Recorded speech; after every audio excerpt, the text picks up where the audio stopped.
What's up, all my digital peeps? Now, I'm sitting here thinking tonight, you all live out there in the digital world. You're all my peeps, so you're all my digi peeps. I was also thinking about last week and the fact that it was the 20th anniversary of the first screening of the first ever Harry Potter movie. I mean, I can't believe that film is 20 years old. It's insane. Like, just time flies when you're having fun, I guess, yeah? And in the spirit of that, I thought of something that could be a little fun. I want to come on here today and give you a list of my favourite Harry Potter films, from my least favourite to my most favourite. Kind of my top 8 list for the 8 films we got over the course of 10 years. Now let me just say that I am in no way saying in this video that any of these movies were bad. I loved every single Harry Potter film, and I still watch them every now and then. If they're on TV, I'll flick it over and, enjoy the entirety of the massive spectacle that I'm about to watch. Now, like most of my videos, this is going to be a massive spoiler warning for the film, so I mean, if you're here listening to this video, I can safely assume that you've watched the Harry Potter movies, but if you haven't, there's going to be spoilers for the films, so, please go watch them before you even attempt to watch this video. This is just my own personal list of my least favourite to my all-time favourite Harry Potter film. Okay, so if you guys are all still on board, let's get this list going. Okay, now, number 8, my least favourite of all, The Deathly Hallows Part 1. I was very disappointed in the fact that The Deathly Hallows was going to be split up into 2 parts. I understood that, but I was still disappointed. It's also come to my knowledge that they gave very little justice to the book. I mean, I know that's a very big theme for the whole of the Harry Potter movie films, but yeah, just again, feels like they should have let this one off with a very big bang, and sticking true to the books more so than usual, I think would have been a fitting farewell to it. I mean, they had 2 parts, 2 films to do as much as they possibly could, and they could barely get around to some of the stuff that a lot of people really liked from the books and didn't get to see on the final film, which was a very big shame. But most of all, this one just felt like a bit of a filler movie. There were some important events that happened in it. I understand that, like a Horcrux being destroyed and, things like Voldemort getting the Elder Wand, but yeah, just sort of felt like filler to me. That, and I wasn't a fan of the year-long wait we had to go until the Deathly Hallows Part 2, so yeah. Okay, anyway, moving on. Now, number 7, Harry Potter and the Half-Blood Prince. Now, the tone of this film was very dark, I get that. However, the entirety of the scenes were all very dark. Like, it had Hogwarts in this very low light for a lot of scenes, which I really didn't enjoy. And I mean, also the death of Dumbledore, I get it, I watch the films, Dumbledore's death was required, but it still hurt, man, like, real bad. This was one of the most impactful death scenes I can remember from a movie. The Ron and Hermione scenes were also a highlight. Honestly, no scene gets me more giddy than watching Hermione cheating for Ron at the Quidditch trials. However, I just wish they could have expanded on them more as a couple. Stuck to the books, like I mentioned before. I read somewhere that the pair had been referred to as a couple by the rest of their friends in the book. And something about Ron pretending to sleep in the hospital bed every time his ex come visit them. It was just a bit of a laugh that he had with Hermione at the time.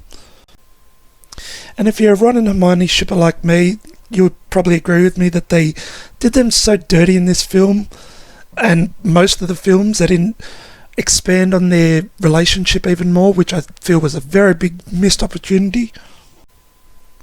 We only got to see Hermione really jealous of Ron and his girlfriend, and Ron sang her name while he was zonked out in the hospital bed, and again, he said he was so boggled he doesn't even remember, and like just, oh man, that was really disappointing.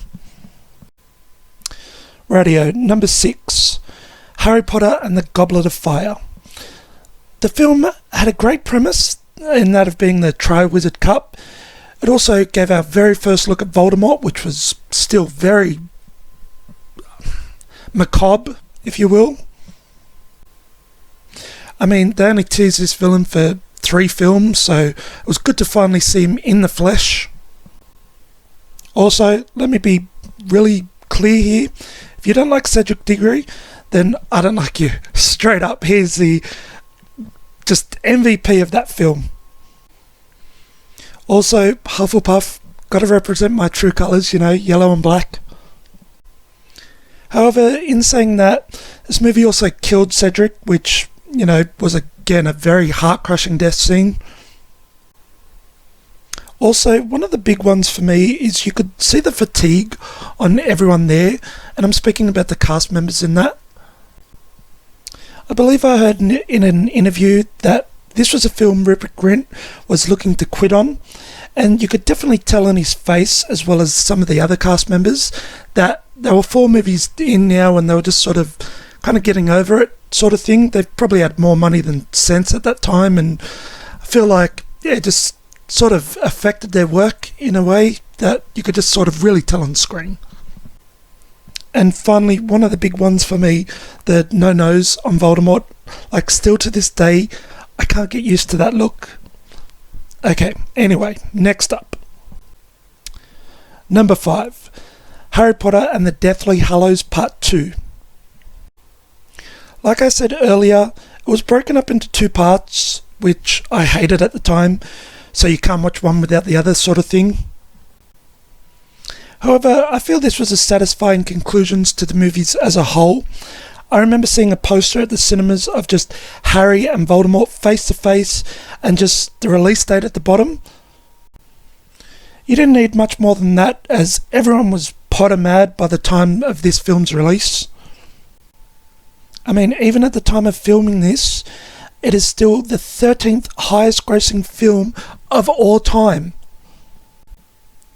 Again, the book was better in some aspects, like Harry repairing his wand with the Elder Wand, and sort of little stuff like that that I really can't let go of.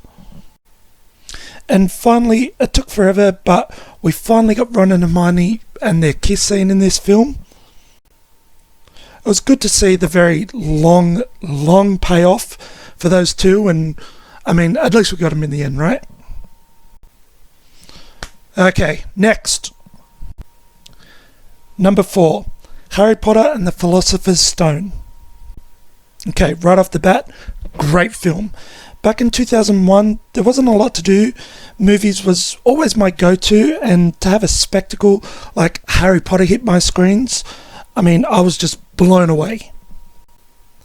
The story, the characters, the world building, muggles and witches and wizards, Diagon Alley, and I'm sorry, but you will never have a scene where you are seeing Hogwarts for the first time. That was just, oh man, I remember the grandness of that sort of scene, and just, it blew me away. A really great starting point, an incredible movie, all these young, fresh faces hitting the ground running, and it was such a blast to see such a great film. The books were good, yes, but everyone and their grandmother knew who Harry Potter was by the 16th of November 2001, and you gotta love that score. Pure magic. Okay, now, moving on to top 3 territory now.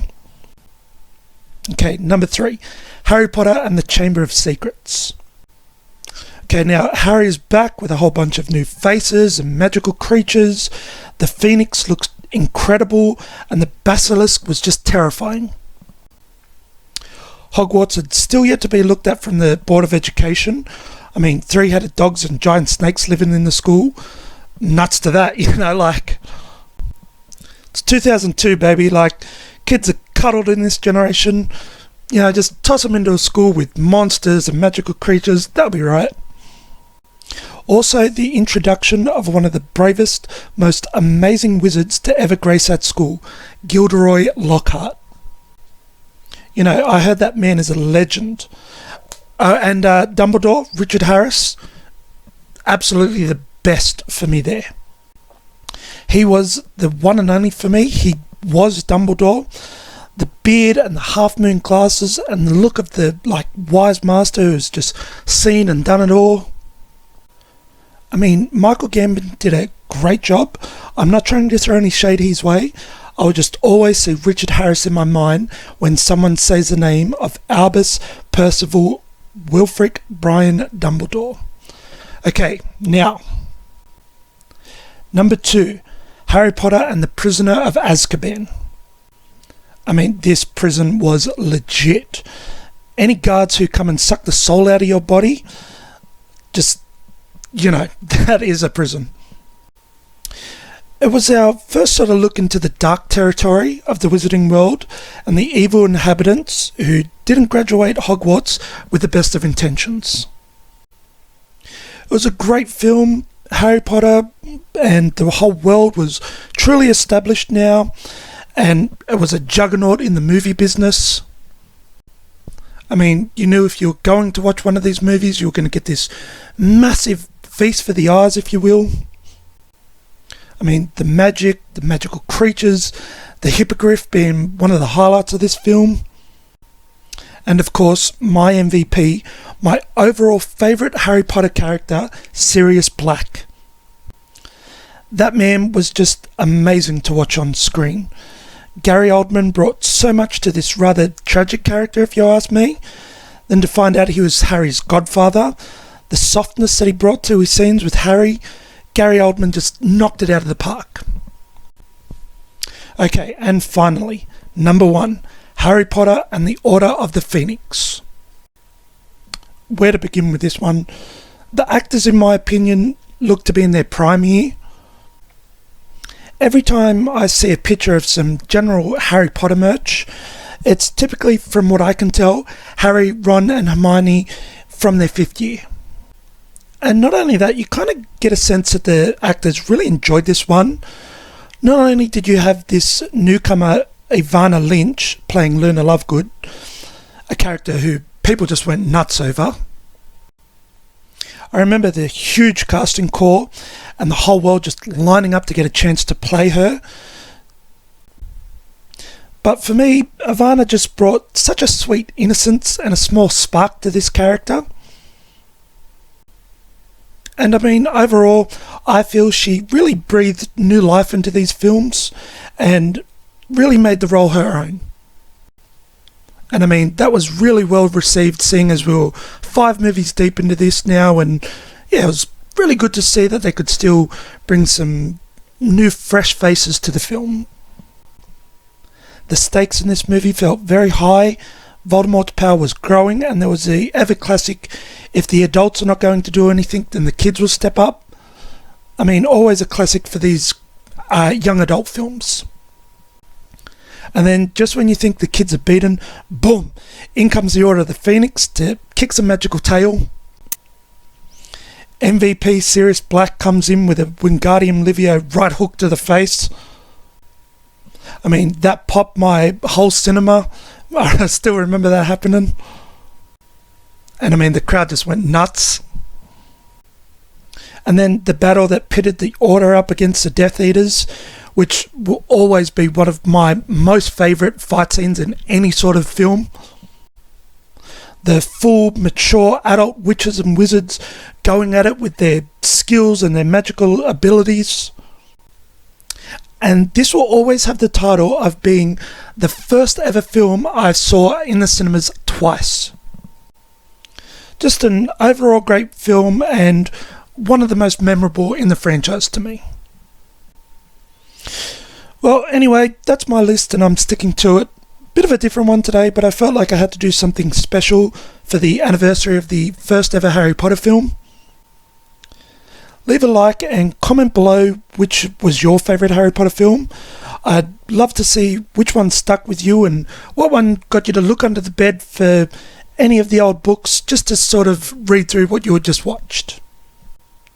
Subscribe just down there underneath this video, right there, that little red button if you want. Hit all the bell buttons so you get notified when I upload next.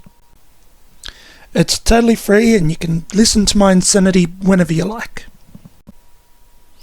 Got quite a library of growing videos here, and it's only going to get bigger, so hope you all join me for the next one.